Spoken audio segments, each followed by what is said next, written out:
तो आज हम लोग पढ़ेंगे तृतीय पाठ ऋतु परिचय पाठ 3।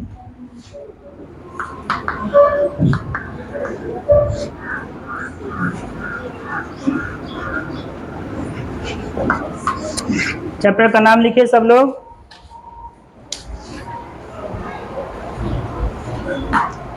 लिख लिए?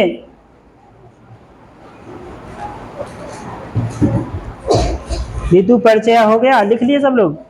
चलिए आज पहले इसको रीड करेंगे, फिर उसके बाद उसका अर्थ भी जानेंगे। सब लोग किताब खोलिए, संस्कृत का किताब खोलिए बच्चों, और इस उंगली से पढ़ेंगे, ठीक है?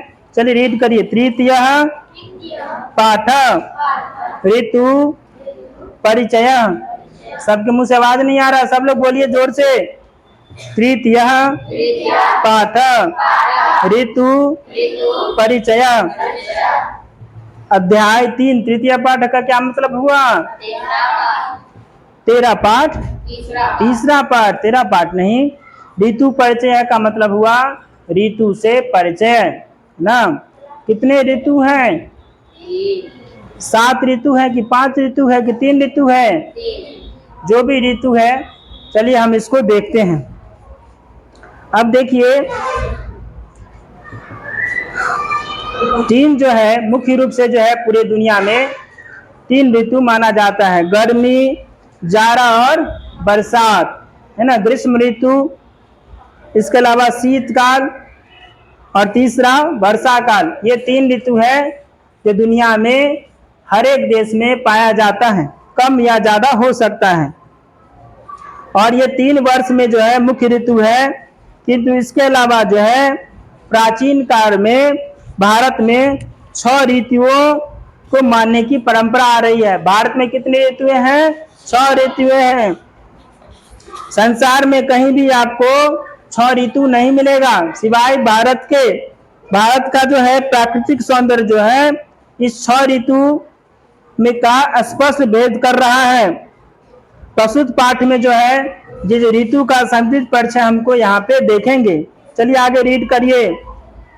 अस्माकं देशे षट् ऋतवः भवन्ति वसन्तः ग्रीष्मः वर्षा शरद हेमन्तः शिशिरं चः वसन्ते सर्वेषु पादेषु नवानि किसलानि पुष्पाणि च भवन्ति। अब इसको समझते हैं क्या कह रहा है।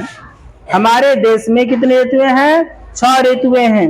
चलिए पहले इसको पढ़ लीजिए, इसका अर्थ समझेंगे। सर्वत्र शोभनः समयः नाति शीतः अतितापः भवति कोकिलानां मधुरः स्वरः राजते ग्रीष्मे सूर्यस्य तापः प्रखरः भवति जलाशयः प्रायेण जलशून्यः भवन्ति सर्वे जीवाः छायाम् इच्छन्ति विद्यालयेषु ग्रीष्मे अवकाशः भवति। चलिए अब इसका अर्थ जानते हैं। हमारे देश में कितने ऋतुएं हैं? 6 ऋतुएं हैं। बसंत, ग्रीष्म, गर्मी, वर्षा, शरद, हेमंत और शिशिर। और ये सब जो है हमारे दुनिया में हमारा अकेला देश भारत है जहाँ पे 6 ऋतुएं पाई जाती है। अब देखिए बसंत के बारे में। बसंत कौन सा ऋतु है? बसंत वह ऋतु है जिसमें पेड़ में नए नए पत्ते, नए नए कली फूलों में पेड़ में नए नए किस्लें जो है डाली सब नए नए खिल जाते हैं, वही है बसंत। और पुष्प फूल सब चारों बगल खिल जाते हैं। बसंत के महीने में ही हम लोग सरस्वती पूजा मनाते हैं। सर्वत्र शोभना समय नाति सीता। और क्या होता है बसंत के महीने में? चारों बगल शोभा ही शोभा फैल जाती है। बसंत के महीने में ना ही खूब ज्यादा ठंडा लगता है, ना ही खूब ज्यादा गर्मी लगता है। कोकिला मधुरम स्वरम गायते, और बागों में कोयल मधुर स्वर में कू कू करती है कि नहीं, कितना सुंदर लगता है ये। ग्रीष्म में सूर्य से ताप प्रखर भवती, लेकिन गर्मी के महीनों में क्या होता है, गर्मी के महीनों में सूरज का जो ताप जो है पूरा शरीर को जला देता है। जैसे भी गर्मी बहुत ज्यादा क्या है लगते रहता है। जलाशय पाइन और पोखर तालाब में हर एक जगह क्या होता है, हर एक जगह पोखर तालाब में कुछ भी पानी नहीं रहता, वो सूखते रहता है। सर्वे जीवा छाया मिच्छन्ति, और हर एक व्यक्ति को गर्मी के महीने में क्या होता है, छाया चाहिए। हर एक आदमी कहाँ जाना चाहता है, छाया में। और विद्यालय में क्या होता है, विद्यालय में गर्मी की छुट्टी हो जाती है। चलिए आगे रीड करिए। वर्षा काले आकाशः मेघयुक्तः भवति, यदा कदा वृष्टि रपि भवति, संपूर्णा पृथ्वी जलेन दृश्यति, कृषि सर्वत्र शोभते, यदा अतिवृष्टि भवति तदा नदीषु जलप्लावनम जायते, जनाः कष्टम अनुभवन्ति, मार्गाः अपि विच्छिन्नाः भवन्ति, शरत्काले पुनः शोभनः समयः आगच्छति, नदीषु जलाशयेषु च जले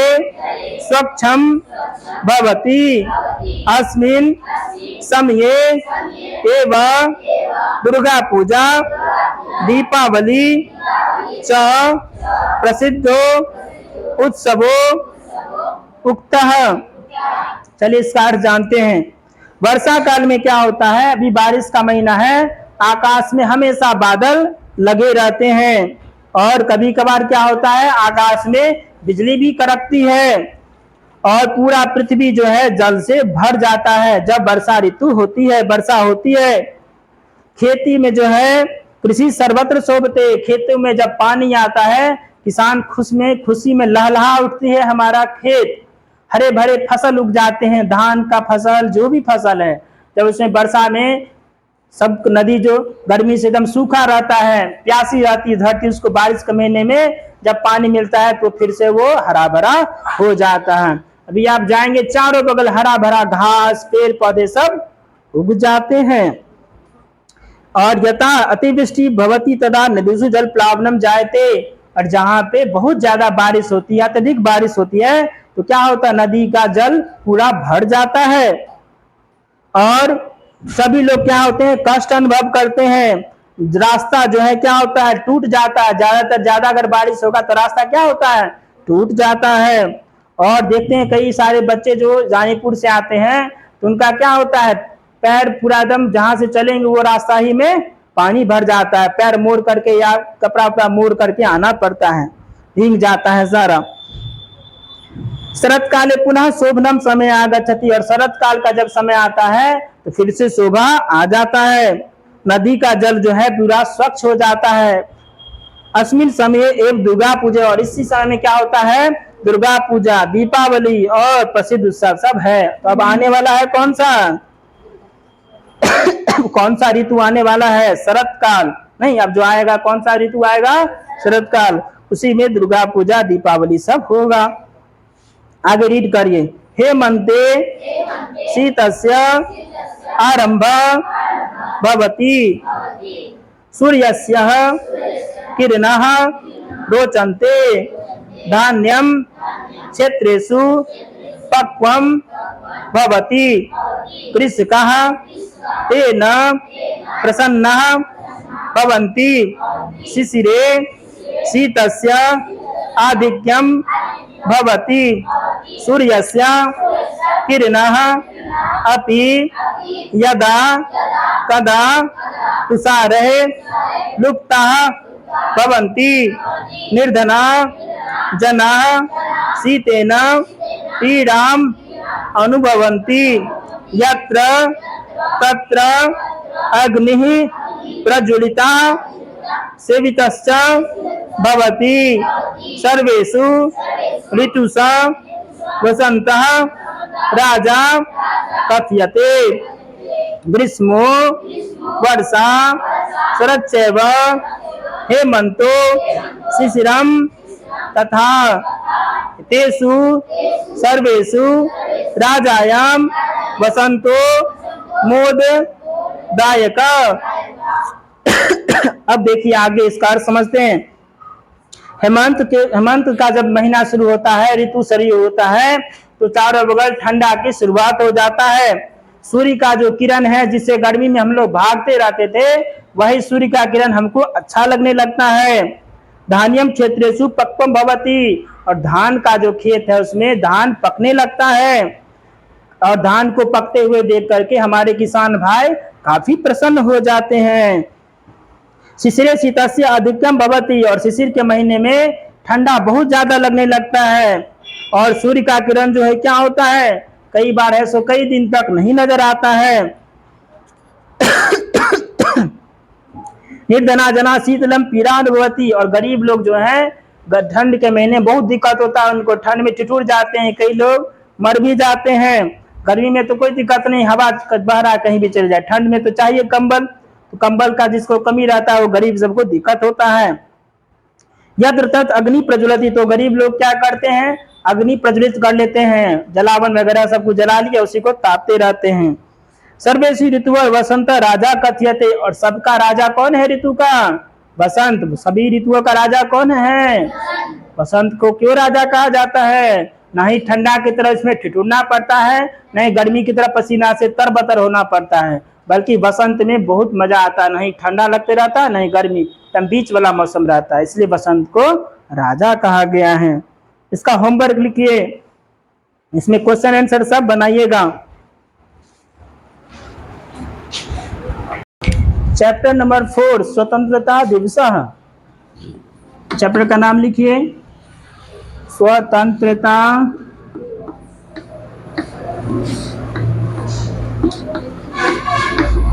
दिवस।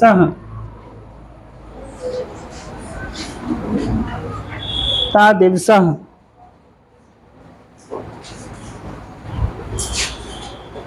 स्वतंत्रता दिवस मतलब दिवस मतलब स्वतंत्रता दिवस। स्वतंत्रता दिवस कब मनाते हैं, 15 अगस्त को कि 26 जनवरी को? वेरी गुड, बहुत बढ़िया। चलिए बच्चों, चतुर्था पाठ का क्या मतलब होता है? ठीक है, स्वतंत्रता दिवस का मतलब स्वतंत्रता दिवस नहीं, संस्कृत में बोलेंगे स्वतंत्रता दिवस, हिंदी में बोलेंगे स्वतंत्रता दिवस नहीं, बस विसर्ग का अंतर है। तो अभी तुरंत हम लोग 15 अगस्त मनाए हैं ना, सब लोग मनाए थे, और हमारे बालक बालिकाएं जो हैं क्लास 5 से 10 तक सब उसमें भाग भी लिए थे, और अपनी कला का परिचय अपने देश के लिए जो है एक सुंदर प्रस्तुति भी किए थे नहीं। चलिए बच्चों, अब हम लोग इसको पढ़ते हैं। हम लोग क्या थे, पहले गुलाम थे नहीं, अंग्रेज के गुलाम थे। अंग्रेज से पहले मुसलमान जो होते हैं उसके गुलाम थे, उससे भी पहले फ्रेंच के गुलाम थे, उससे भी पहले डच के गुलाम थे। और ऐसा नहीं कि अंग्रेज के ही गुलाम थे, अंग्रेज से पहले मुसलमान सब जो सऊदी अरब से आए थे उनके भी हम गुलाम बने।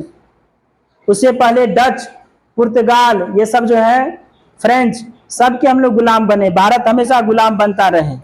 क्यों गुलाम बनता रहा? क्योंकि हम लोग जो है मिलजुल के नहीं रहते थे, एकजुट होकर के नहीं रहते थे। यही कारण है कि हम लोग हमेशा गुलाम। जब हम लोग एकजुट हो गए तो अंग्रेजों को मार भगाया, छक्के छुड़ा दिए हमने, और उसको देश से भागने पर मजबूर कर दिया। और अंत में 15 अगस्त 1947 को हम आजाद हुए। 15 अगस्त 1947 को आजाद हुए तो सिर्फ उसमें गांधी जी का ही योगदान नहीं था, गांधी जी के अलावा बाकी जो अलग अलग नेता हैं, बहुत सारे नेताओं ने अपना योगदान दिया है। और गांव में जो हमारे किसान हैं, गरीब किसान हैं, मजदूर हैं, सबने अंग्रेजों के खिलाफ लोहा लड़ा था, तब जाके आज़ादी मिली थी। अगर कोई कहता है कि सिर्फ गांधी जी के कारण ही आज़ादी मिला है, ये पूरी तरह से सत्य नहीं है। याद है हम लोग के जो परबाबा थे वो कहानी कहा करते, जो हमने अपने कानों से सुना था, हर एक गांव में जो है अंग्रेज के खिलाफ माहौल बन गया था उस समय में। और लोग क्या करते थे, गांव सब के लोग अंग्रेज का जो तार वगैरह होता था, टेलीफोन तार सब, इसके बाद है सो पटरी जो होता है उसको जाते थे रात में छुप करके, नौजवान सब बूढ़े सब चले गए, अब उसका तार ही तोड़ करके ले आते थे, करंट वाला, बिजली वाला, टेलीफोन वाला, रेल का पटरी ही तोड़ देते थे कि उसको हम ट्रेन में, अंग्रेज है सो माल लूट के ले जाएगा तो ट्रेन ही नहीं चले देंगे। तो लूट लूट करके क्या हुआ, हमारा जो गांव है वहां पर भी सब क्रांतिकारी सब जो गांव के थे सब लोग गए, और बड़ा सा तार जो था टेलीफोन वाला, वही तार को तोड़ ले आए, बड़ा सा तार था, एकदम लपेट लपाट के सब ले आए गांव में। इधर है सो अंग्रेज को पता चला कि इधर तो सूचना जा ही नहीं रहा है टेलीफोन वगैरह से, हेलो हेलो करते कुछ समय सुनाई नहीं दे रहा है। तो फिर तार कौन तोड़ दिया, तार तोड़ दिया, तो तार पता चला कि यहाँ से यहाँ तक तो तार ही गायब है, दोनार चौक से लेकर के या लहरिया सराय से भी आगे तक सारा तार गायब, पूरा गुलाम था भारत उस समय।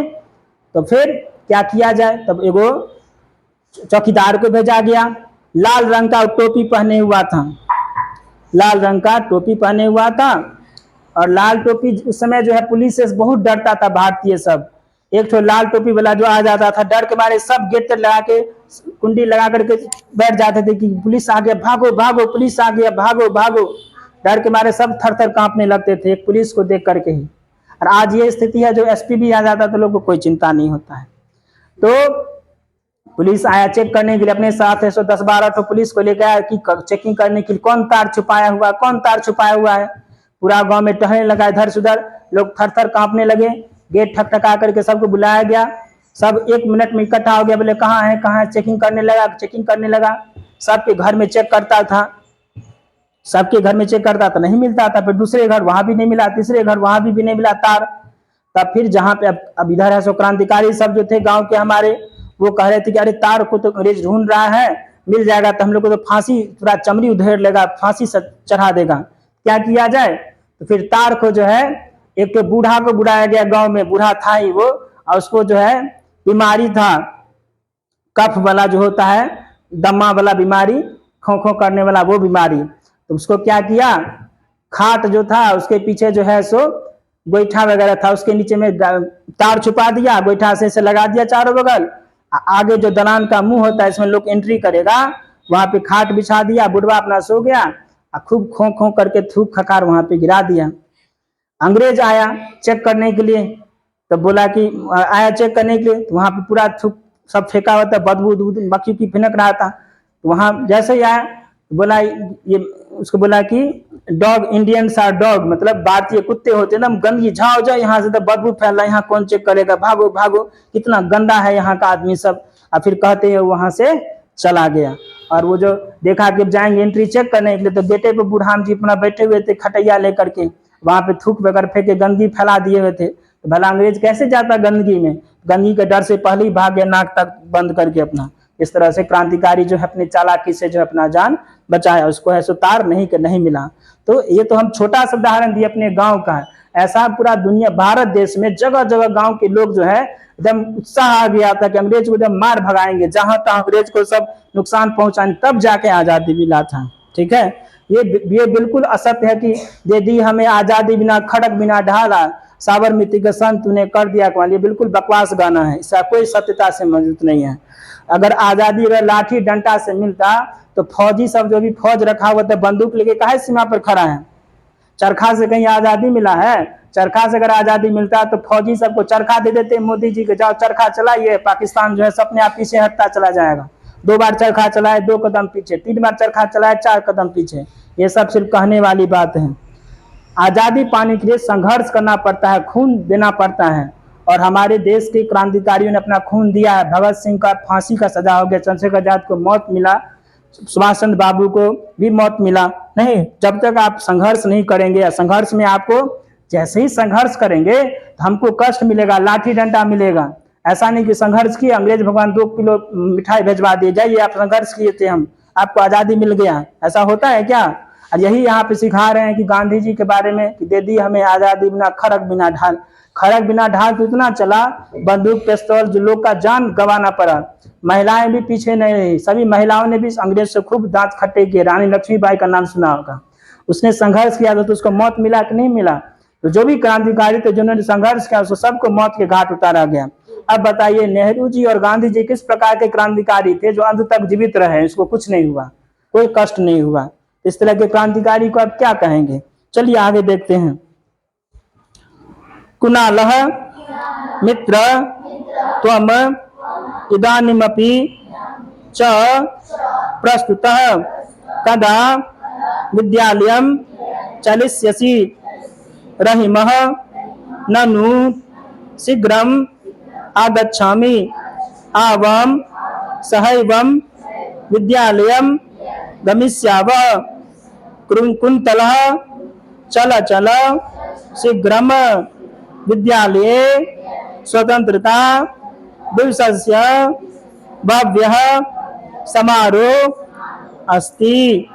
तत्र ध्वजस्य उत्तोलनाय मंत्री आगमिष्यति। उभौ गच्छतः रहीमः पश्य पश्य कुन्तल अयं जोसेफः आगच्छति। स विद्यालयं गन्तुं भवति। जोसेफः प्रति मा मित्र मा धाव यं सहैव चलिष्यामः। सर्वे विद्यालयः प्राप्तः। शीला स्वागतं स्वागतम् आगच्छत्। ध्वजस्य उत्तोलन स्थले सर्वे आचार्यः प्रधानाचार्यश्च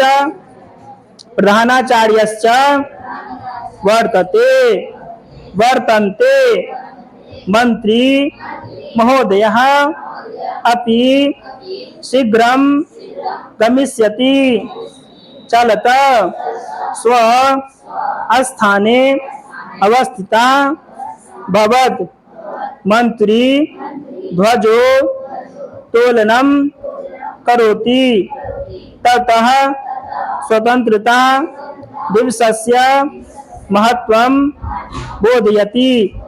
मंत्री अस्य विद्यालयस्य मान्यः प्रधानाचार्यः अन्ये प्रतिष्ठितः आचार्यः प्रियः छात्रः नूनं स्वतंत्रता दिवसस्य शुभः अवसरः प्रति वर्षम् आयति।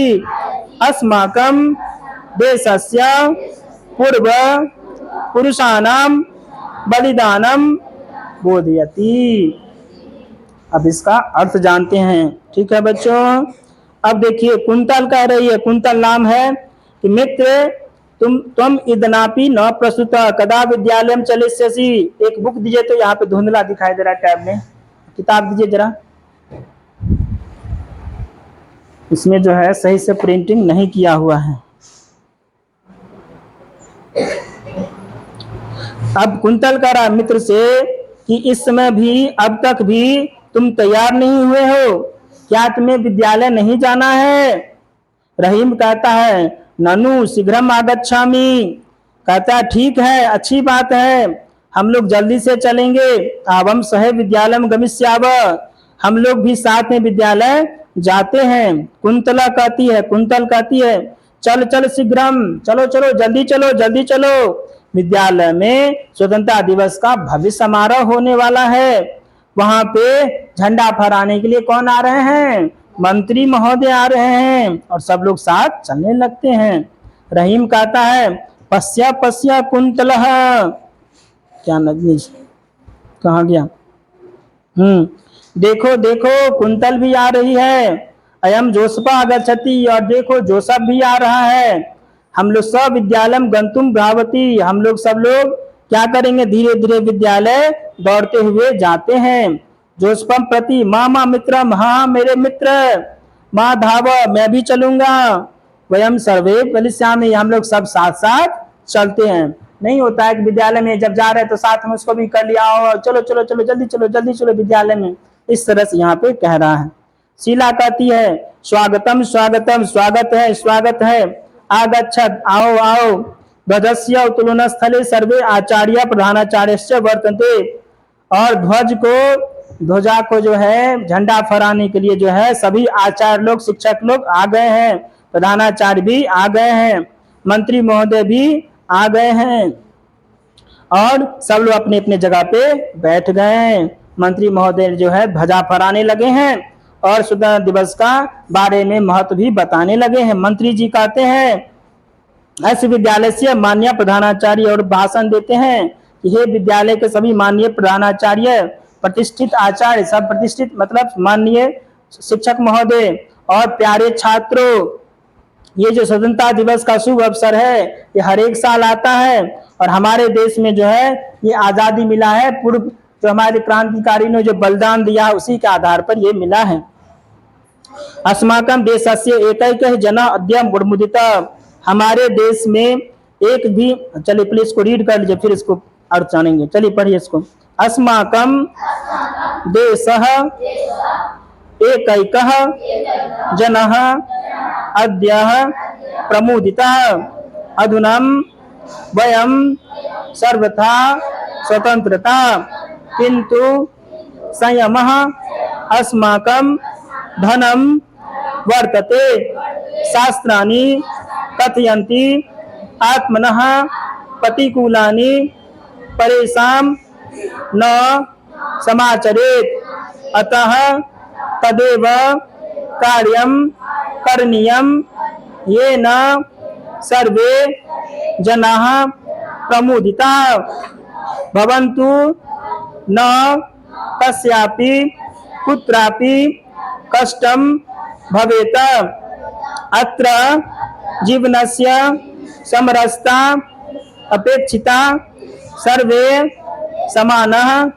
सन्ति, न कुत्रापि विषमता भवेत्, धर्मः जाति वर्गः प्रान्तः वेशभूषा आहारः कामं पृथक भवेत्, किंतु गल से आवाज नहीं आ रहा है पीछे, किंतु सर्वे अस्यैव देशस्य स्वतंत्रता नागरिका, अतः कथमपि विषमः व्यवहारः न करणीयः, तदेव स्वतंत्रताया वास्तविकं महत्वं भविष्यति।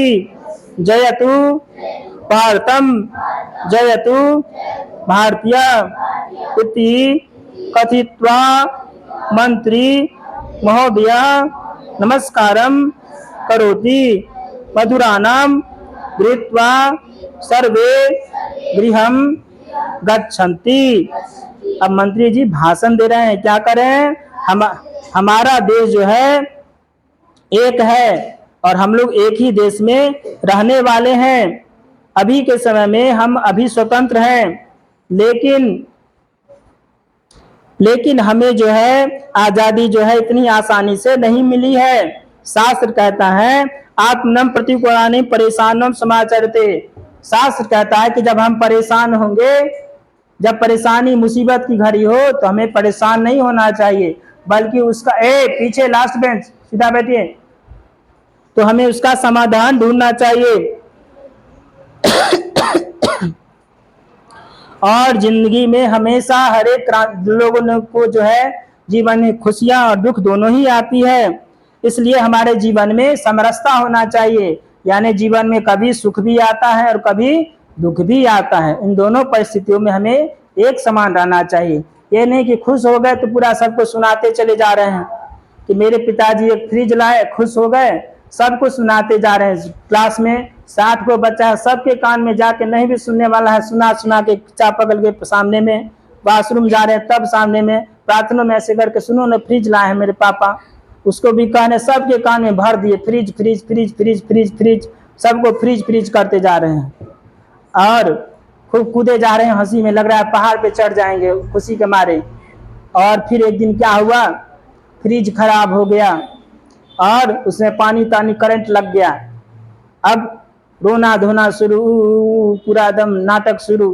हे भगवान मेरे करंट लग गया, करंट लग गया। रो रहे हैं, कुछ भी नहीं कर पा रहे हैं, अब पढ़ाई भी नहीं कर रहे, आंसू गिरे जा रहा है, पूरा नदी धारा बह रहा है, सबको सुना रहे हैं मेरे को करंट लग गया, फ्रिज खराब, फ्रिज खराब। तो ये दोनों ही स्थिति गड़बड़ है। खुशी की बात हो तो ठीक है, खुश होना चाहिए, लेकिन अपना अति नहीं करना चाहिए। दुख में भी अति नहीं रोना, रोते रोते सबका बुरा हाल, खिस्सा सुनते सब बोर हो रहा है, ऐसा कहानी सुनते सुनते ये हो गया वो हो गया, कष्ट फष्ट। और दुनिया में ऐसा आदमी मिल भी जाता है जो हमेशा दुख की बात करेगा, हमको ये समस्या, हमको वो समस्या, हमको ये समस्या, ऐसा हो गया वैसा हो गया, हमारा तो जिंदगी खराब है, भाग ही खराब है, कर्म फूट गए, किस्मत खराब है, हमारी गरीबी ही गरीबी है, भगवान अब क्या करें, लगातार शिकायत करते रहते हैं। तो हमें दोनों ही परिस्थिति में समान रहना चाहिए। अतः तदेव कार्यम करणीयम सेन सर्वा प्रमुखता भवन्ति, हो गया। सर्वे समाना संति, और सब लोग, हमें भारत में सब समान है। न कुत्रापि विषमता भवेत, कोई भी भारत में अलग अलग नहीं है, धर्म के आधार पे, जाति के आधार पे, वर्ग के आधार पे, प्रांत के आधार पे, वेशभूषा, आहार, काम पृथक, सब अलग अलग है, लेकिन सब लोग, हम लोग एक देश के स्वतंत्र निवासी हैं। इसलिए कहते हैं विषम व्यवहार न, इसलिए जब भारत देश है, भारत में सब एक समान है, तो हमें इसमें अलग अलग विषम व्यवहार, अलग अलग व्यवहार, बेंच नंबर 2 डोंट टॉक, तो आपस में अलग अलग व्यवहार नहीं करना चाहिए। आज हम स्वतंत्र हुए हैं और वास्तविक महत्व को जाने हैं। जय तु भारतम, जय तुम भारतीय, भारत की जय और भारतीयता की जय। इतना करके मंत्री महोदय नमस्कार करते हैं और बच्चे लोग को मधुर मिठाई भी मिल जाता है और सब घर धीरे धीरे चले जाते हैं। होमवर्क लिखिए, होमवर्क लिखिए सब। पाठ 4 का क्वेश्चन आंसर बनाएं। होमवर्क डायरी में लिख रहा है ना?